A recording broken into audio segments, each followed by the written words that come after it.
A dynamic and insightful speaker, Jeff Bush is known for his unique ability to translate difficult and confusing and fiscal information coming out of Washington into winning growth strategies for business owners, executives, and high net worth investors. Jeff is a colleague of Andy Friedman and an integral part of the Washington Update, the nonpartisan experts of all things Washington, D.C. Jeff presents more than 200 times yearly in the U.S. and abroad to a client base that includes a who's who list of Fortune 500 firms from Wall Street to Main Street and everywhere in between. Jeff is a 28-year veteran of the financial industry. By the end of his career on Wall Street, he was managing a $50 billion business. Before that, Jeff was the youngest managing partner in the 150-year history of the New England Financial.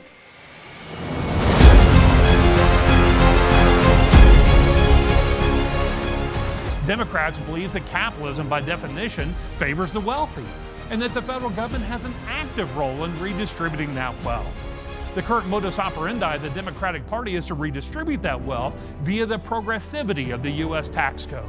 Wealthier Americans disproportionately sharing in any tax increase. Where Republicans quickly retort, they say Democrats have it all wrong, it's all about economic growth. Anything that we do as a federal government to overburden job creators or wealth creators only thwarts that growth. We need to be backing ourselves out of that equation. And right now we know who won that theoretical argument, at least for the next 4 years. Republicans have won that tax dialogue. We know we're heading to a lower marginal tax rate environment.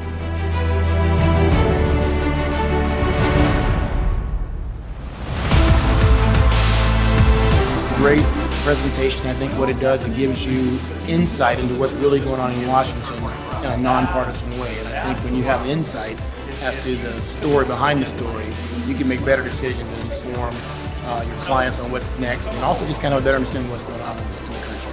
But what I want to spend the majority of our time is talking about these legislative agendas that Donald Trump has put forward. As I mentioned earlier, he has given us a cornucopia of things to talk about. But there is also a reality that we need to understand.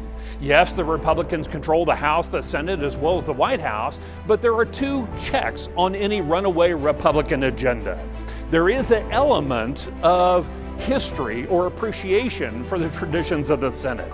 The Senate was always meant to be a deliberative body, and therefore if you can't convince 60 Americans that it's a good idea, maybe it's not a good direction for our country.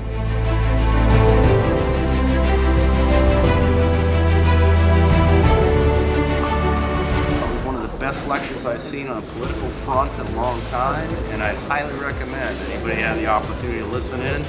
You'll be smarter for it and more informed when you're done. Well, let me see if this sounds familiar to you. Have you ever heard a story about one of these business owners paying themselves a very low W-2 wage through the year? At the end of the year, they pay themselves a big distribution. Does that sound familiar? Why do they do that? Payroll taxes.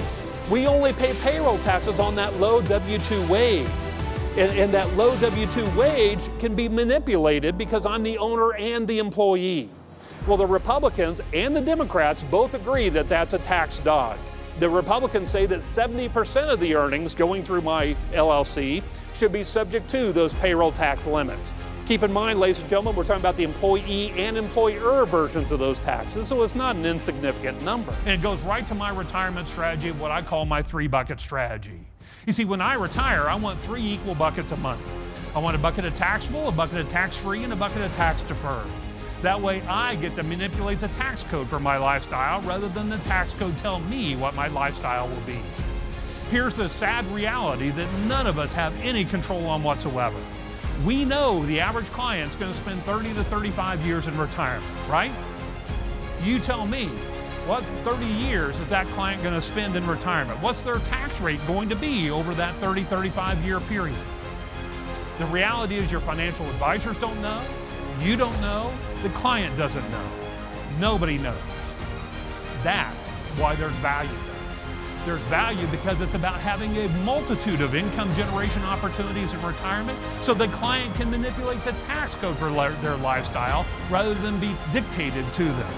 One of my biggest concerns for Americans heading to retirement, to the extent that they have saved for retirement, is that almost 100% of their savings is in one place. Where is it? 401k IRA. One tax strategy when they retire. I think value for higher income, higher net worth people moving forward is educating them on that reality.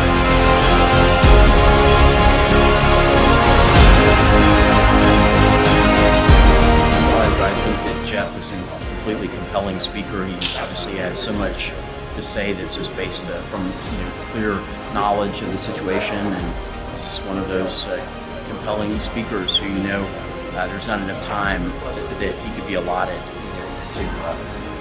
to give all the knowledge that he knows. He's got to totally make it compact because he has so much viable to say. But our dialogue gets a lot more interesting when we start talking about corporate and businesses. I realize a lot of people that you work with directly own their own practice, and certainly their clients are primarily business owners. What Donald Trump would do is lower the maximum corporate tax rate from the current 35% all the way down to 15%. More interestingly, he would apply that to pass-through business owners. I imagine a lot of your clients, certainly in the independent space, own their businesses or as LLCs or sole proprietors or S-corps. That means their maximum tax bracket would now be 15%. That is a huge change within corporate tax policy. Obviously, one I would personally welcome. If we're going to talk about tax or spending, we need to understand the fiscal realities that we face right now. You see, 2016 was a watershed year.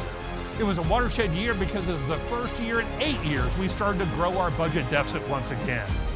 As a matter of fact, the federal budget deficit was projected as of January of last year that we'd end somewhere around $544 billion of annual budget deficit. That's 2.9% of GDP. But the CBO said, be careful though, understand long term, it's expected by 2022 it'll be up to 4.4% of GDP. And by 2026, it'll be up to 4.9%. Ladies and gentlemen, this is before the $3 trillion in additional debt that Donald Trump wants to add to our spending. I'm not saying it's a bad spend, I'm just suggesting that we need to understand what it is.